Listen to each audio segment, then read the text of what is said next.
The terms data and probability can sound technical and intimidating, but once we understand what data and probability actually are, it's clear there's nothing to be afraid of.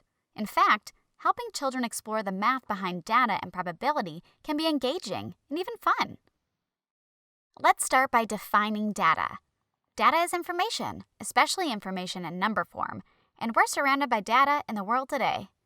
The internet makes finding data easier than ever. You can type a question into a search engine and find out the capital of Tanzania or the cheapest place to buy Legos. The amount of data available to people can be overwhelming, but having access to data helps adults make decisions, like shopping for the best deal or planning a trip. Prices, appointment schedules, travel times, and routes, all these things are data that help us make informed choices. Like adults, children can use data to make good decisions, but only if they know how to use it effectively. There are 3 elements of using data: collecting data, representing data, and interpreting it. We want to expose children to all 3.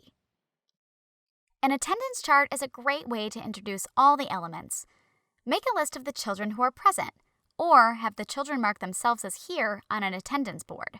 Then, examine the attendance chart with the children. How many people are missing? Are there more people here today than yesterday? Weather is another great source for data. Record what the weather is like as the week progresses, and talk about how it changes with the children. How many days was it cloudy? How many times did it rain or snow? How many days were hot or cool? You can also collect data through surveys. Start with yes or no questions like, do you have a pet? And represent the responses in a table. Later, ask multiple choice questions like, do you have a dog, a cat, a gerbil, or bird for a pet? Or, what do you like more for snack?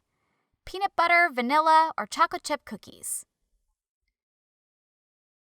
Like surveys, voting is another way to involve children in collecting data. Keep them from voting multiple times by giving them a voting ticket, or by using objects to represent their votes. Cardboard circles, stuffed animals, or bottle caps, even name cards with the children's pictures on them. No matter what kind of object you choose, ask the question and let the children put their marker in the correct place. One of the best ways to represent data is a graph. You can make a large interactive graph out of an inexpensive plastic tablecloth. Place the tablecloth on the floor and make rows and columns using a ruler and a permanent marker or colored tape.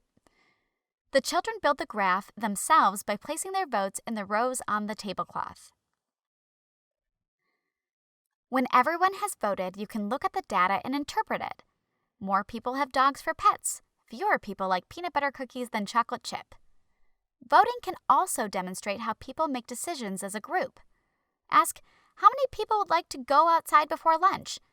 Count the votes and let the children know that because more people want to go outside, we'll have outside time before lunch.